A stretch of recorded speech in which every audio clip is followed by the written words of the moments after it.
আসসালামু আলাইকুম। আমি আফরিন সুলতানা পঞ্চম শ্রেণীর গণিত বিষয়ের উপর আজকের অনলাইন ক্লাস শুরু করছি। আজ আমরা অনুশীলনী 12 সময় নিয়ে আলোচনা করব। এই অধ্যায়ে আমরা বাংলা দিনপঞ্জিকা, ইংরেজি ক্যালেন্ডার, অধিবর্ষ, সময়ের রূপান্তর, 24 ঘন্টার সময়কে 12 ঘন্টার সময় নির্ণয় করা, 12 ঘন্টার সময়কে 24 ঘন্টায় প্রকাশ করা, এগুলো নিয়ে আলোচনা করব। তাহলে চলো শুরু করা যাক। সময়, ক্যালেন্ডার। ক্যালেন্ডার মানে হচ্ছে দিনপঞ্জিকা। বাংলা ক্যালেন্ডারে যদি আমরা খেয়াল করি তাহলে দেখব 12টি মাস রয়েছে। বৈশাখ, জ্যৈষ্ঠ, আষাঢ়, শ্রাবণ, ভাদ্র, আশ্বিন, কার্তিক, অগ্রহায়ণ, পৌষ, মাঘ, ফাল্গুন, চৈত্র।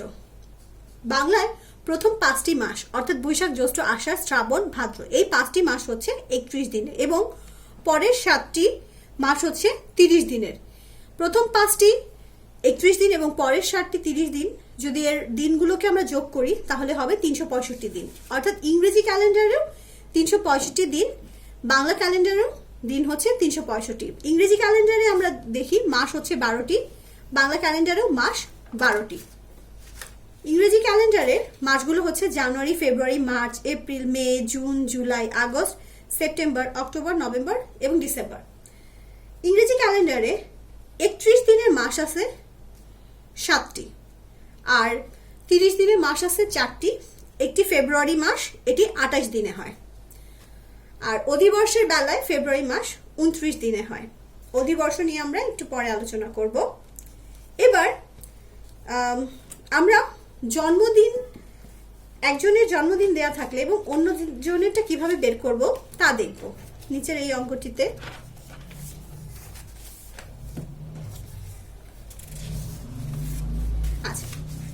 এখানে বলা হয়েছে তামিমের জন্মদিন 28শে মে। তার 8 দিন পর তাসলিমার জন্মদিন হলে তাসলিমার জন্মদিন কবে? আচ্ছা, আমরা জানি মে মাস কত দিনে? 31 দিনে।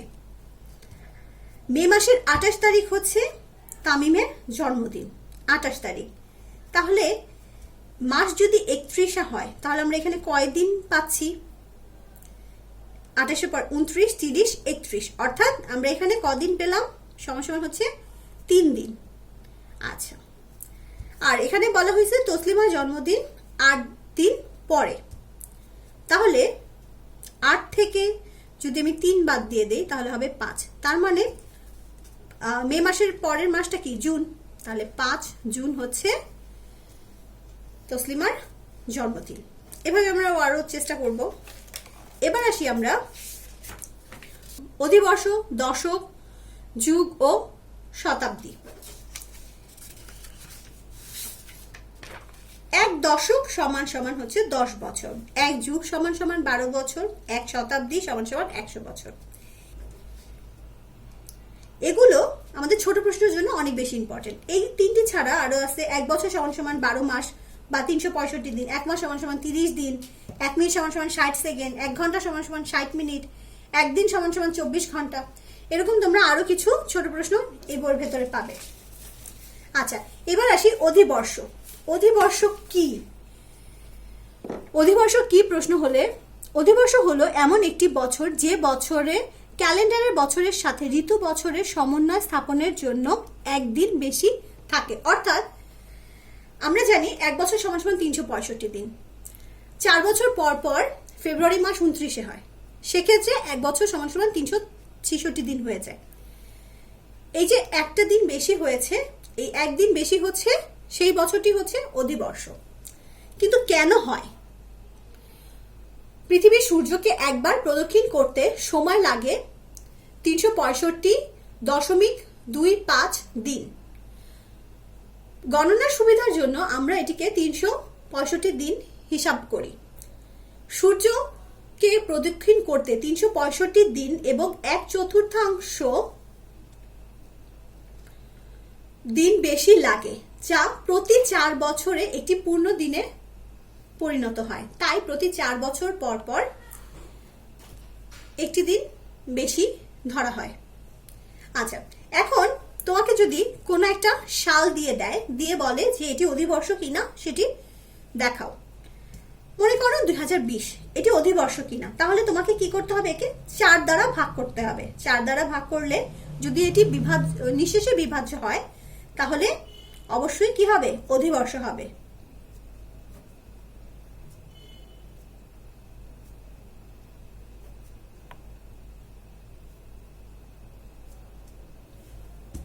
আচ্ছা,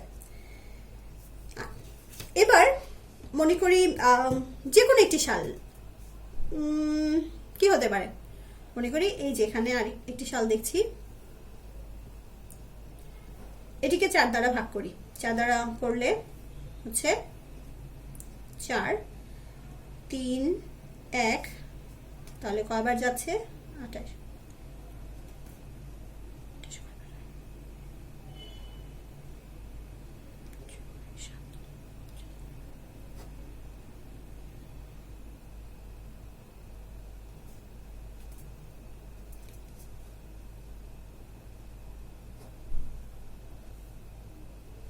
এটি নিঃশেষে বিভাজনে, অর্থাৎ 1918 অধিবর্ষ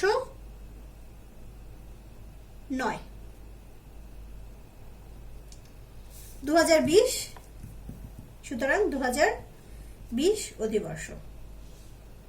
অর্থাৎ নিঃশেষে বিভাজ্য যখন হবে সেক্ষেত্রে অধিবর্ষ, আর যখন নিঃশেষে বিভাজ্য হবে না সেটি অধিবর্ষ হবে না। কিন্তু সবসময় কি আমাদেরকে 4 দ্বারা ভাগ করতে হবে? না। যদি এককের ঘর এবং দশকের ঘরে শূন্য থাকে সেক্ষেত্রে আমরা 4 দিয়ে ভাগ করব না, সেক্ষেত্রে আমরা 400 দিয়ে ভাগ করবো। যেমন ধর এখানে 1800 আছে, এর একক এবং দশকের ঘরে শূন্য আছে 2000, এরও একক এবং দশকের ঘরে শূন্য আছে, তাই এদেরকে আমরা কি করতে হবে, 400 দ্বারা ভাগ করতে হবে। অর্থাৎ এটাকে যদি আমরা 400 দ্বারা ভাগ করি তাহলে কত হবে,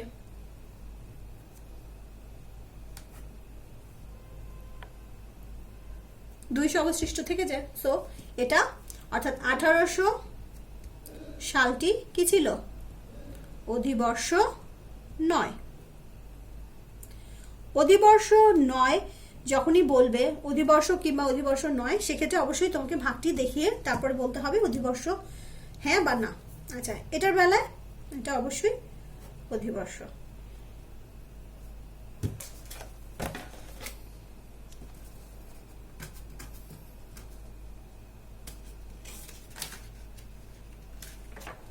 এবার আমরা আসবো সময় রূপান্তর।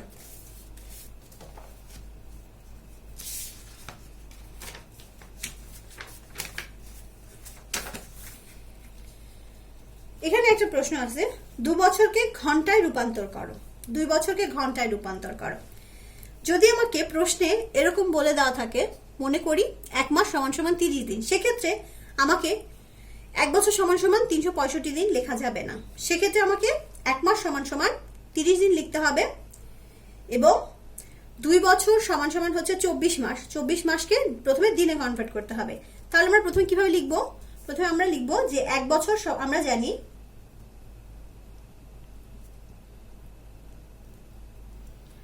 1 বছর সমান সমান 365 দিন না, অবশ্যই 1 বছর সমান সমান 365 দিন, কিন্তু আমরা এক্ষেত্রে লিখবো হচ্ছে 1 বছর সমান সমান হচ্ছে 12 মাস। সুতরাং 2 বছর সমান সমান 24 মাস। সবসময় মনে রাখতে হবে প্রশ্নে আমাকে কখনো কোনো ইনফরমেশন দিয়েছে কিনা। প্রশ্ন আমাকে যেভাবে বলবে আমাকে সেভাবে লিখতে হবে। যদি প্রশ্নে দেওয়া থাকতো 1 বছর সমান সমান 365, তাহলে আমরা শুরু করতাম 1 বছর সমান সমান 365 দিন, 2 বছর সমান সমান 365কে 2 দ্বারা গুণ করে যেটা পেতাম সেটা, এবং তাকে পরে 24 দিয়ে ঘন্টা দিয়ে গুণ করে দিতাম। আচ্ছা, এক্ষেত্রে আমাকে বলেছে 1 মাস সমান সমান 30 দিন, অর্থাৎ আমাকে অবশ্যই ব্যবহার করতে হবে 1 মাস সমান সমান 30 দিন। তাহলে আমরা কি পেলাম, প্রথমে 2 বছর সমান সমান 24 মাস। তাহলে 1 মাস 1 মাস সমান সমান হচ্ছে কত দিন, 30 দিন। যদি 1 বছর সমান সমান 365 ধরে করা হয় তাহলে অঙ্কের রেজাল্ট ভিন্ন হবে, কারণ আমাকে এখানে 30 দিন বলে দিয়েছে 1 মাস সমান সমান। এবার 24 মাস সমান সমান 30 গুণন 24, গুণটা করে নিতে পারেন। পারি আমরা।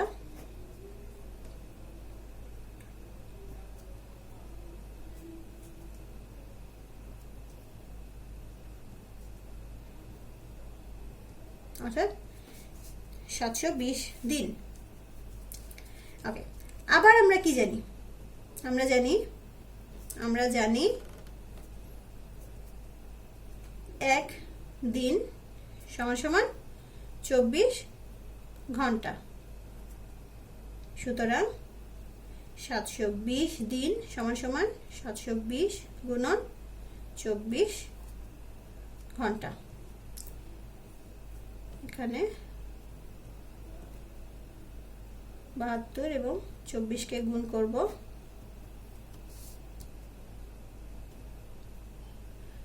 7 দুগুণা 14, 3 7 4 7 28, 0 4 14,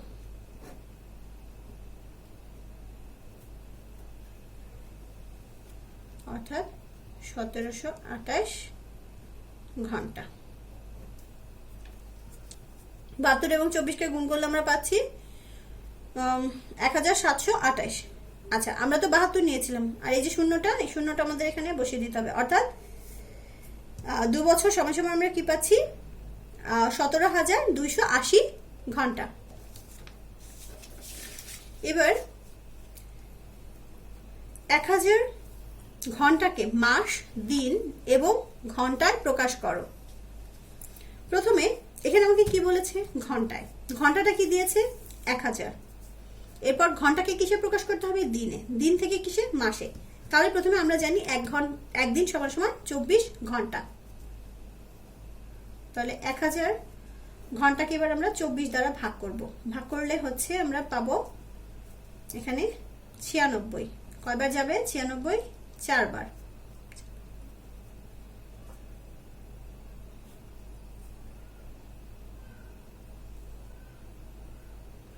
শূন্য, এবার যাবে একবার। বিয়োগ করলে আমরা পাচ্ছি কত?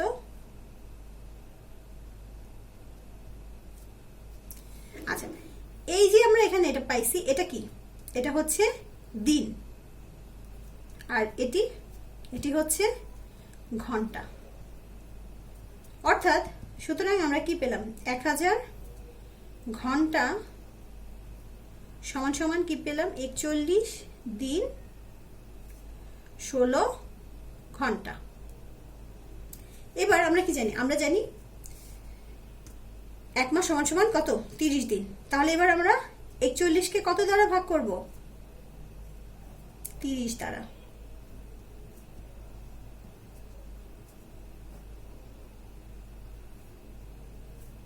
তাহলে এটা হচ্ছে কি? এটা হচ্ছে মাস, আর এটা হচ্ছে কি? এটা হচ্ছে দিন। সুতরাং আমরা কি বলতে পারি? 1000 ঘন্টা সমান সমান 1 মাস 11 দিন 16 ঘন্টা। অনুরূপভাবে আমরা যে সেকেন্ডকে এখানে যেমন দেয়া আছে 10,000 সেকেন্ডকে ঘন্টা, মিনিট, সেকেন্ডে প্রকাশ করো, অনুরূপভাবে এটা করতে পারবো। এখানে 2 বছরকে ঘন্টায় প্রকাশ করো। যদি এরকম প্রশ্ন হতো যে 2 বছর 2 মাসকে ঘন্টায় প্রকাশ করো, অথবা যে 1 বছর 2 মাস বা 3 মাসকে ঘন্টায় প্রকাশ করো, অর্থাৎ প্রশ্নটা কি? প্রশ্নটা হচ্ছে 1 বছর 2 মাসকে ঘন্টায় প্রকাশ করো, ঘন্টায় প্রকাশ করো। সেক্ষেত্রে আমরা কি করব? সেক্ষেত্রে আমরা ঠিক এই অঙ্কটির মতো করেই করব। প্রথমে হচ্ছে আমরা জানি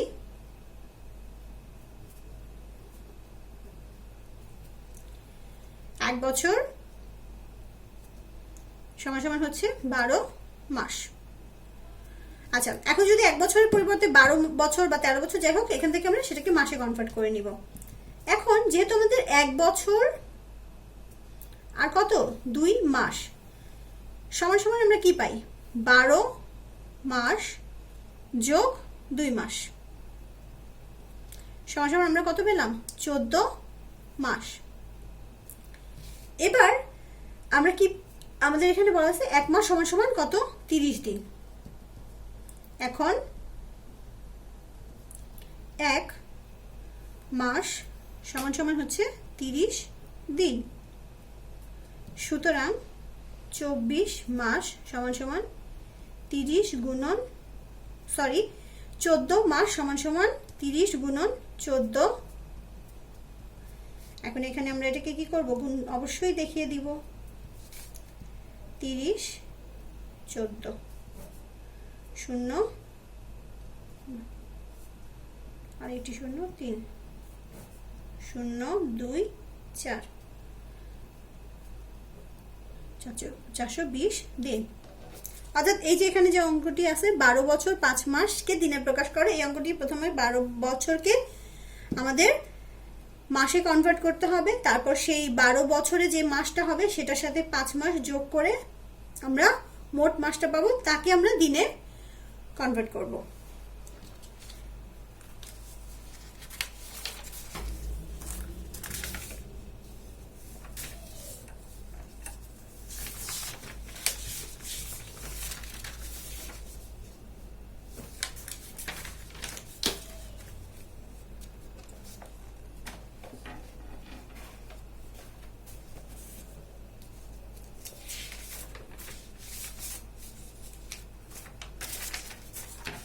চব্বিশ ঘন্টা সময়সূচিতে প্রকাশ। যদি আমাদের 12 ঘন্টা সময়সূচিতে মানটা দেওয়া থাকে তাহলে বলবে 24 ঘন্টা প্রকাশ করো, 24 ঘন্টা দেওয়া থাকলে 12 ঘন্টা প্রকাশ করতে হবে। আমরা সাধারণত যে ঘড়িগুলো দেখি, অর্থাৎ আমাদের বাসায় যে ঘড়িগুলো থাকে সেগুলো হচ্ছে 12 ঘন্টা সময়সূচির ঘড়ি। অর্থাৎ ঘড়িতে আমাদের যখন 12টা বাজে তো আমরা তখন বলি যে 12টা বা 12টা 5 10 এরকম বাজে। কিন্তু যখন 1টা 10 বা 5 হয় তখন আমরা সবসময় বলি যে 1টা 5 বা 10। কিন্তু 24 ঘন্টা সময়সূচিতে সেটিকে আমরা কি বলবো? 13টা 10। অর্থাৎ 1টা 10কে 24 ঘন্টা সময়সূচিতে বলতে হবে 13টা 10। 12 ঘন্টার সময়সূচিতে 0 থেকে 12 গিয়ে আবার প্রথমে আবার 1 থেকে শুরু হয়, কিন্তু 24 ঘন্টার সময়সূচিতে 0 থেকে শুরু করে 23 পর্যন্ত হয়। অর্থাৎ যদি এরকম থাকে যে 11টা 58 রাত 11টা 58, এটিকে 24 ঘন্টা সময়সূচিতে প্রকাশ করো, তাহলে এটাকে কি লিখতে হবে? 23টা 58। আচ্ছা, দিনের অর্থাৎ রাত 12টা থেকে দুপুর 12টা পর্যন্ত, অর্থাৎ রাত 0.01 মিনিট থেকে শুরু করে আমরা 12টা পর্যন্ত যে সময়টা, এটাকে বলা হয় পূর্বাহ্ন। এবং 12টার পর থেকে রাত 11টা 59 মিনিট পর্যন্ত এই সময়টাকে বলা হচ্ছে অপরাহ্ন। অর্থাৎ আমাকে যদি এরকম প্রশ্ন করে, যেখানে আমাদের উদাহরণে প্রশ্ন আছে যে নিচের 12 ঘন্টা সময়সূচিতে কে 24 ঘন্টা সময়সূচিতে প্রকাশ করো, অর্থাৎ এগুলো কিসে দেয়া আছে? 12 ঘন্টা সময়সূচিতে দেয়া আছে। অপরাহ্ন, অপরাহ্ন মানে হচ্ছে অর্থাৎ দুপুর 12টার পরের অংশটা, অর্থাৎ এখানে 8টা বলা হয়েছে, অপরাহ্ন মানে হচ্ছে রাত 8টা। তাহলে আমাদেরকে কি করতে হবে? এর সাথে 8টার সাথে কি করতে হবে? আমাদের 12 যোগ করতে হবে। যদি আমরা 12 যোগ করে দিই তাহলে আমরা কি পাবো? তাহলে আমরা পাবো হচ্ছে 20টা। আচ্ছা, অনুরূপভাবে যদি বলা হয় 7টা, 24 ঘন্টা সময়সূচিকে 12 ঘন্টা সময়সূচিতে প্রকাশ করো, এখানে দিয়েছে 7টা, সেক্ষেত্রে এটা কি হবে? এটা হবে হচ্ছে পূর্বাহ্ন, কারণ যেহেতু 7 তাহলে পূর্বাহ্ন, পূর্বাহ্ন 7টা, অর্থাৎ সকাল 7টা, এটাও বলতে পারি। আবার এখানে বলছে 19টা 24 কে 12 ঘন্টায় প্রকাশ করো, সেক্ষেত্রে আমাকে কি করতে হবে? এর থেকে 12 বিয়োগ করতে হবে। 12 যদি আমি বিয়োগ করে দেই তাহলে কি হয়ে যাবে?